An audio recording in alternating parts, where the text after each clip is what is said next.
All right, next segment. The beginning of this next stage is a combination of, long flakes, making sure the edge is just right. I've got to be using the file more often because it's more persnickety.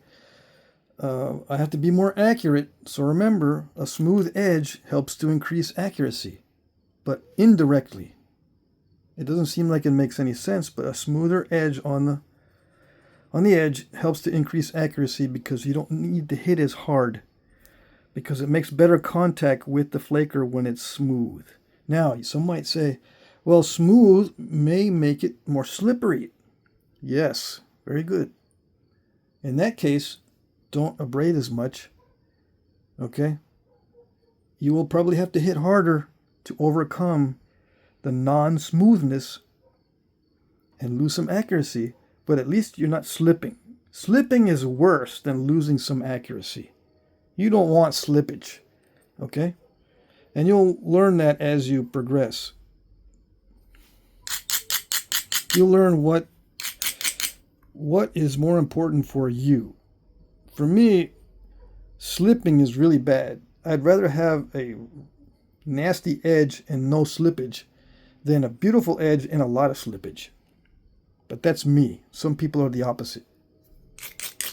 They don't care about the slippage. They just want a nice, beautiful edge so that they have a lot of opportunities. As an example, if you have a nice, beautiful, continuous striking area, you have a lot of opportunities. If you just do this and remove the delicate areas, the striking opportunities are less because it's not a perfectly continuous striking area. Although I can strike anywhere on there, it's not really ideal to try to strike anywhere on there. The best areas to strike are the lower areas and the areas that are stronger in terms of the thickness of the edge. You don't want to hit a thin edge because it crushes. Okay? I think everybody knows that at this point. If you're watching up until this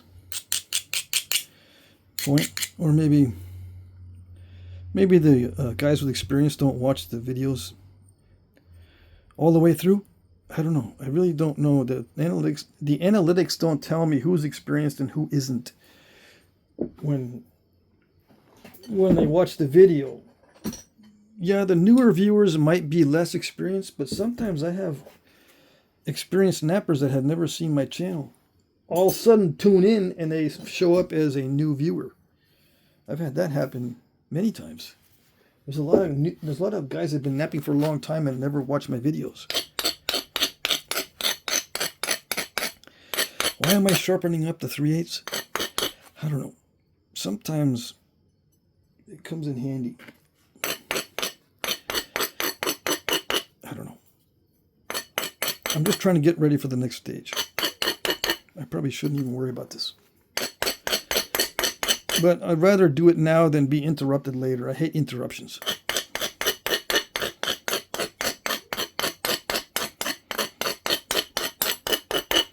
Yeah, I probably won't need that.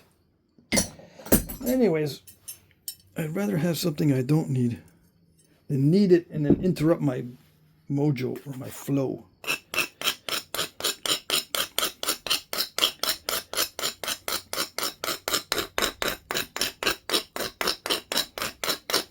And it's good to use the abrader on these tips because these tips often get embedded with rock dust and it ruins a file, or it dulls the file too fast. I got a sander down here, but I don't want to use that too much. I like having the sander's belt not abused. I like to have a nice non-abused belt. Okay.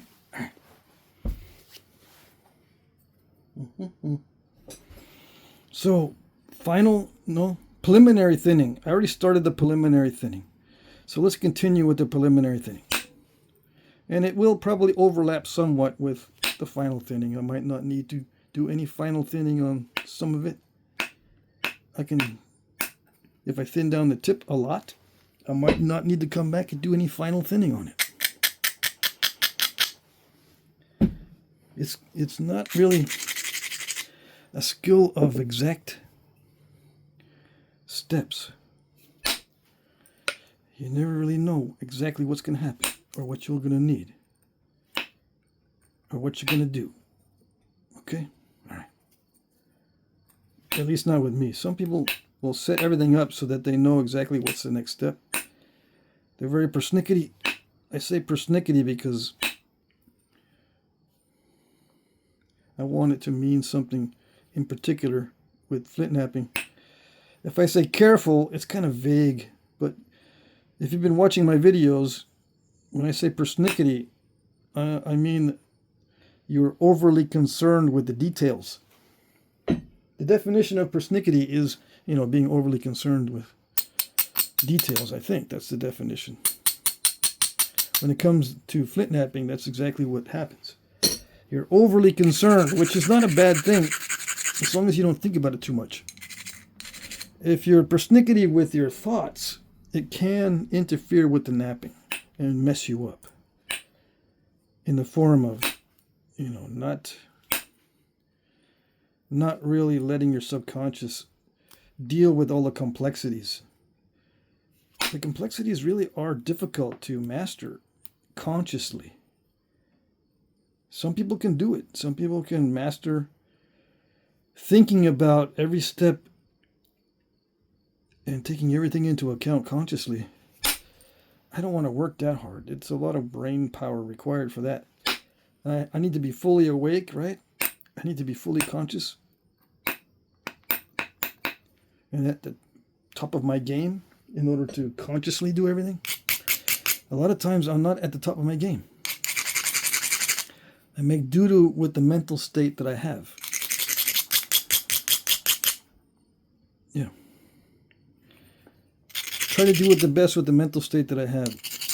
And for me, it's not consistent.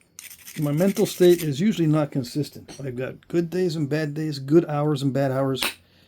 There's a lot of chaos in my mental state. Sometimes my brain changes the channel and I don't want to do it anymore. Sometimes I get frustrated quickly, sometimes I don't. Sometimes I can nap all day and sometimes I can only nap for 15 minutes. I never know. And when I first started napping, I was napping during the days where I was having early onset dementia. So I knew that my dementia was acting up when I couldn't nap. So I would say, okay, well, I got to either take a nap, take some vitamins, drink some water, and I finally figured out I needed to change my whole diet. It cleared up my brain quite a bit. And if it wasn't for napping, it would have been more difficult for me to realize on what days or under what conditions I was having that early onset dementia. I found out it was the sugar. All right, so this is a different mindset in generating these flakes. That was not that great. So now I've got to try to get a bigger flake removed from there. It's not going to allow me to clean this up with really, really thin flakes. I can see already. I got to take off some big flakes and be very risky about this if I want to maintain the width, which I do. I want to try to maximize it. If I can't clean this up, then I'm going to have to make it more narrow. Yeah. So rough shaping and rough elimination of the delicate areas. If I don't see a good opportunity, I'm going to have to pressure flake the edge to be a little more perfect. Yeah, I might have to do that. Yep. Eventually I do have to do that as it gets closer and closer to the ending stage, like the final thinning. I usually do have to pressure flake the edge to make it more perfect.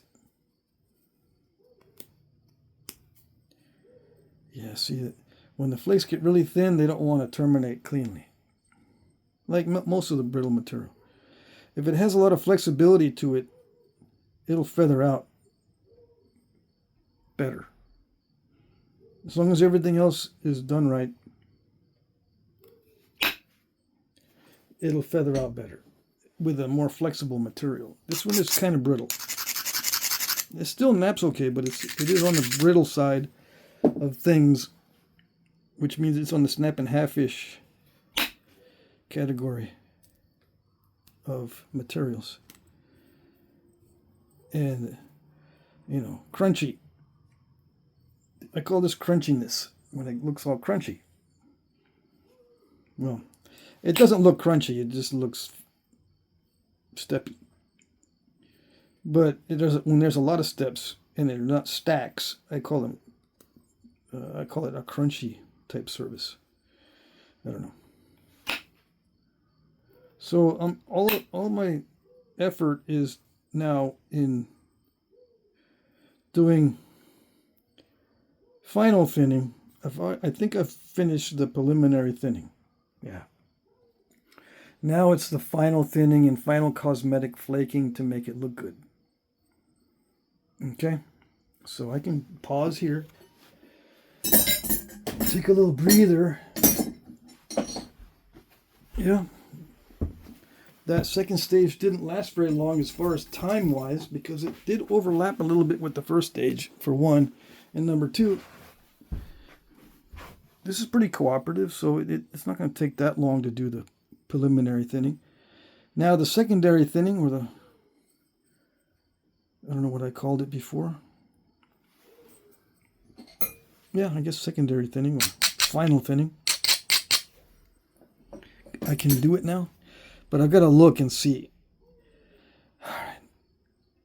Where is the worst area? Mainly when I stop to look, I try to figure out where's the worst so I can do it first. What's the worst looking junk on here? Other than the middle, I want to be focused on the ends first.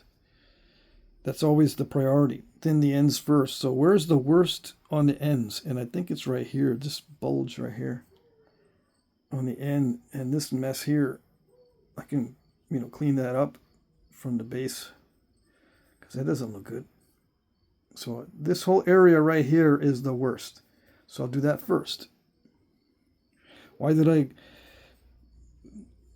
grind it all the way around? Because it's a habit, which is good to get into. It gives me a look at my options. Especially, I ground this down too. I can look at my options for getting rid of that mass. They're not that great. I'm going to have to take the pressure flaker to improve the look and preparation of this edge for flakes going this way. Okay? All right.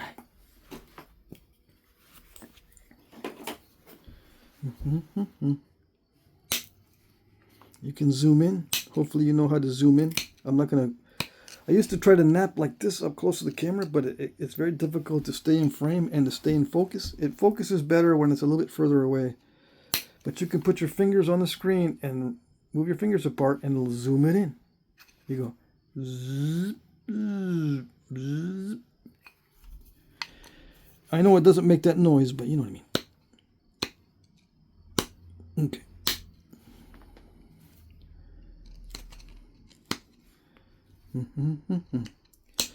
All right.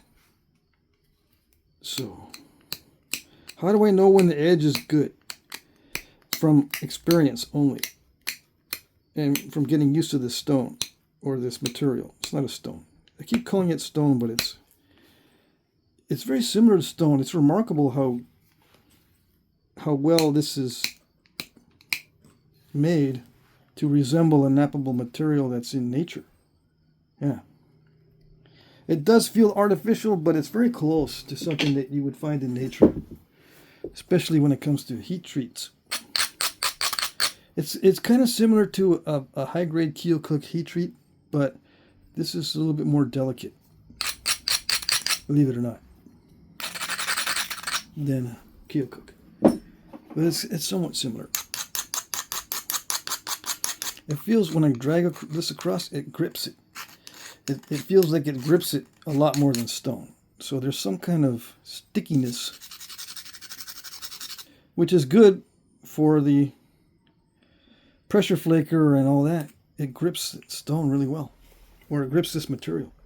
I keep saying stone. All right. So this is part of the final thinning. Yeah.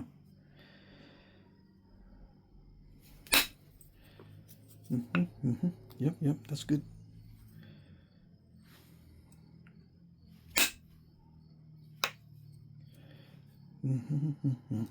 That's not good. That's a little bit better flake. I'm going to lose some length, but it's easier to remove obstacles that are close to the base from the base instead of trying to get it from the side. I can always try to remove the obstacles from side strikes and not hit the base, because some of you guys will hit the base and snap it in two no matter what you do. You have the issue where it always snaps on you. Something you're doing that you can't figure out. It just doesn't make any sense. In that case, you will have to strike from the sides to eliminate obstacles in the middle, near the base. There's just no way around it. If you can't hit the bottom without snapping it in half, for whatever reason, you're going to have to start hitting from the side to get rid of the obstacles. If you can't do it, no matter what, one is you just don't have the hand-eye coordination genetically, or you just need more practice. Or you're using stone that's not good, or something like that, or tools that are not good. If it's genetic and you just don't have good hand-eye coordination, that's the saddest one. I feel sad for those guys. If you're in that boat, I feel sad for you, because you're just going to be limited. You can't do anything about it. You just have to live with it. Yeah. And not get too sad. You know, I'll be sad for you so you don't have to be sad. Yeah. Okay.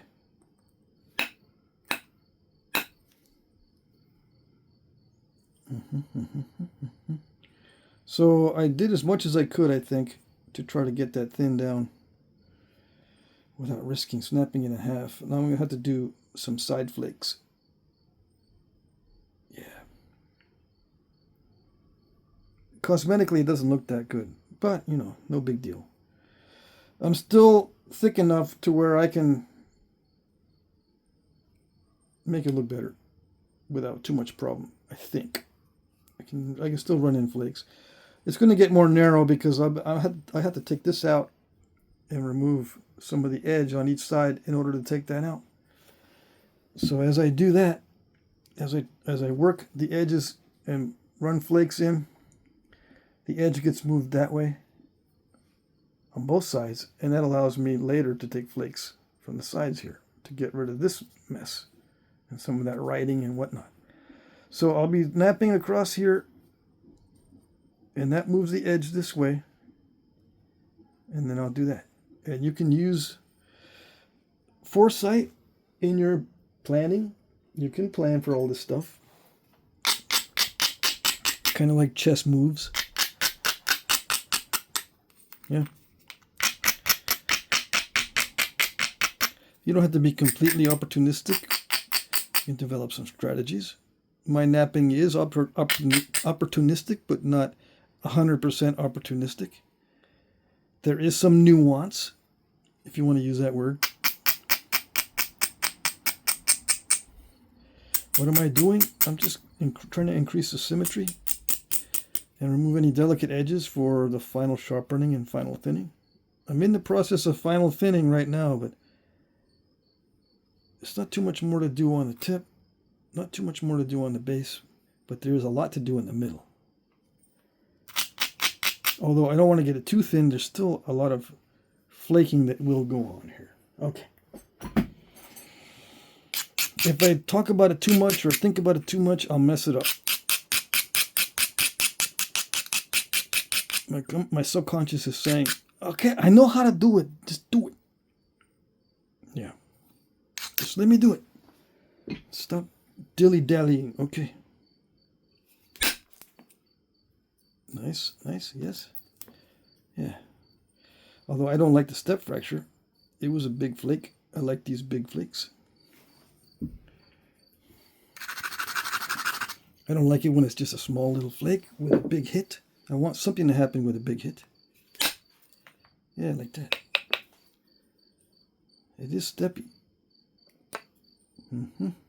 And luckily it's not too divey. Some materials, when I do that, it'll dive a lot. This one doesn't dive a lot, which makes me happy. Yes, yes. All right, this is when it gets complicated. Because when it's crunchy in the middle, I've got to make sure that I've got good convexity to try to blow through that. Because if I don't, like on this side, there's some convexity, but it's a little bit flatter. This side's more rounded, so I'm going to try from this side first. That's a plan B on this side. All right, I could take it back a little bit more and make it more narrow to get closer to the obstacle, but I think I might be able to get it from here. I had to hit that really hard. Let's see if it did it. Yes? All right. Yeah, it did dive a little bit. Hopefully not too badly. That doesn't look that great. That worries me. But at least it went past the middle. Yes, yes. This one I don't have to hit as hard. Luckily. And by design too. Yep. You know, as long as I get past center, it doesn't take much to run a flake. Not as much energy or force or risking the inaccuracy if I just had to hit a short flake. As long as that runs past center, it doesn't take much to run the counter flake to get rid of any step fractures, or maybe it went in a weird direction and it didn't take everything out, so now I can come up from the other side and finish the job, as an example. Okay. So where is the worst part now? Let's do the worst first. I still gotta thin the tip down a little bit. Yeah. The worst first rule is very strong, very powerful rule. Sometimes the rule is I'm doing everything so that I can remove that obstacle. See, this is the next really bad obstacle. I could try to do everything to get set up for that, but I'm not. I'm looking at other things too. I'm already pretty much set up on this side. Maybe grind it a little bit more to remove that obstacle. Yeah, I'm not too worried about it. It's pretty set up, pretty well set up to remove 2 flakes. Yeah, I just probably have to abrade it a little bit more. And if I take some flakes off in this direction first, it'll move the edge more that way, which is even better. I might just do that. Okay. So I'm trying to reduce some mass in the tip for now. Has nothing to do with this obstacle. But very soon my choices are going to be centered around removing this obstacle here. So what do I need to do? What do I need to decide on to get rid of that? I just need to get my plan A's and plan B's and plan C's in order. I usually have 3 plans in effect. If I think about it, sometimes I only have plan A, and if plan A doesn't work, there's no plan B, especially during the final stages. So I gotta be very careful in the final stages and very awake and aware and conscious and non-tired. Because if I only have one option, I cannot make any mistakes. Yeah. And it requires more concentration, more preparation, more of everything to reduce the chance of failure. There's always a chance of failure no matter how well you prepare. But you can reduce the chances of failure with more focus on the initial conditions. Is the edge good? Are the tools nice and clean? As far as the tips, am I fully hydrated? Is the temperature in the room okay? everything that's not really important in the beginning becomes very important at the end. Because if it's too hot, or the tool tip is not just right, or the edges are not just right, at the very final stages, it'll mess you up. Yeah, you can have maybe you get some gas or a stomach ache. That'll mess up your knapping, believe it or not, at the final stages. Oh yes. Okay, you don't want any distractions or anything. Did I? Yes, I did it. Did I do it? Yes, I did. I do it. I did do it. All right.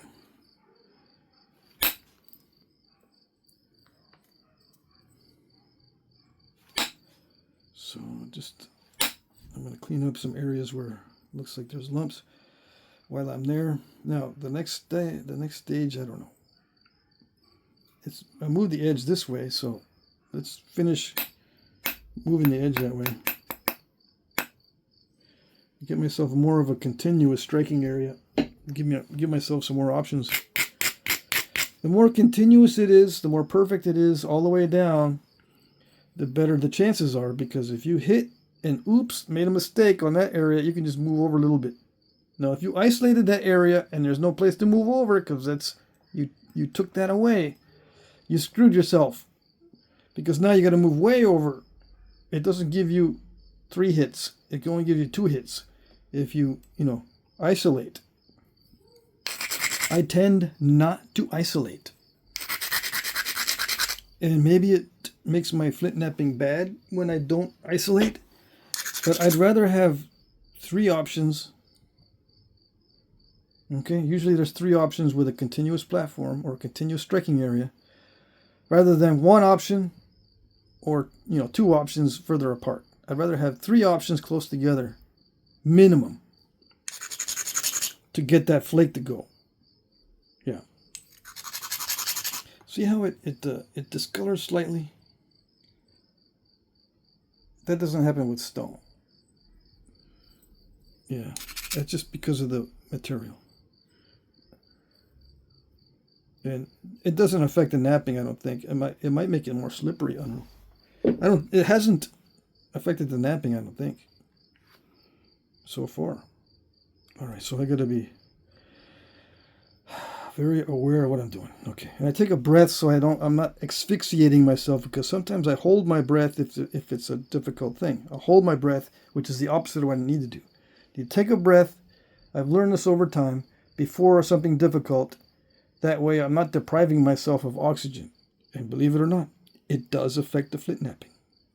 It's not because I'm disappointed. I just know that there is a difficult thing coming up. I need plenty of oxygen in my brain. Yeah, okay. There we go. I did not predict the ending, but I did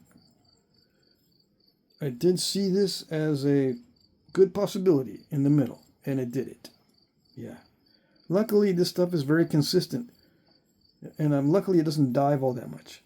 But as you can see throughout the process, because it's wide, it will dive, because flakes love convexities. If it's flat, not much convexity, like this is pretty flat, it's going to tend to dive. But in this case, it doesn't dive all that much, because it's nice material, it's cooperative, and I didn't hit it all that hard. It could have overshot with some other material like Obsidian. Those kind of shots will overshoot. So at that kind of tactic with a hard hit at that stage doesn't always work. Okay? One of the things I think beginners make the mistake of thinking is that when I'm telling you what I'm doing, it means that that particular thing works for everything. No, it doesn't. It only pertains to the current piece that I'm working on. Whatever I'm telling you pertains to the current piece that I'm working on. As I get used to the material, I'm doing certain things that are pertaining only to the current piece. It doesn't work for everything. in most cases. Some cases, yeah, like thinning the ends first and that, these basic concepts, yeah, they work for everything. But a long flake like this with that much force on a delicate material doesn't always work, especially on obsidian. I'm giving you the example of obsidian because a lot of guys say, well, if this can knap like this, I can learn to adapt his knapping to obsidian. Right? Maybe. Probably not. Obsidian's edges crush more also. Sometimes you can't achieve a smooth transition like this between two flakes. Sometimes the obsidian will still leave a little step right there, as an example. Sometimes it doesn't. But like I said, what I'm doing pertains to the current piece. It may or may not transfer to what you were working on. So nothing substitutes for practice on a certain material or getting used to the material that you're working with. Okay, nothing substitutes for that. And it could make all the difference. You might think those subtle things are not a big deal. They don't make that much difference. Yeah, just wait until you start to thin it down a lot. You'll see that subtle differences make all the difference. Okay? You will learn that. That is a guarantee. How do I know? I don't know. I know from experience, both in teaching people and in doing. Okay. And, helping people in certain stages. They'll give me a piece that's already in the third stage. Like, they can't do the final thinning. They want me to do the final thinning. So I can see what they were doing before that and what the problems might have been. All right, so this is the ending of this stage here. No, it's not the ending of the final thinning. There's still some more final thinning, but it's 32 minutes. I'm going to go into the next segment. There's still more of the final thinning required because I still have this original surface I got to get rid of, and there is thickness there. I'm going to have to reduce the width to move the edge more this way to get flakes to travel, because I'm going to probably do all of these cleaning up flakes from this side as plan A. If not, I might have enough room on this side for plan B, but this edge is already pretty thin. This side is thin. This side is thicker, so I'm going to be doing flake removals from this side. All right, so let's clean up, do a little pause. Although I am interrupting the mojo, normally I would probably continue and not take a pause because I'm not done with the secondary thinning or the final thinning. So we'll take a pause because of the time. Okay? All right. There you go.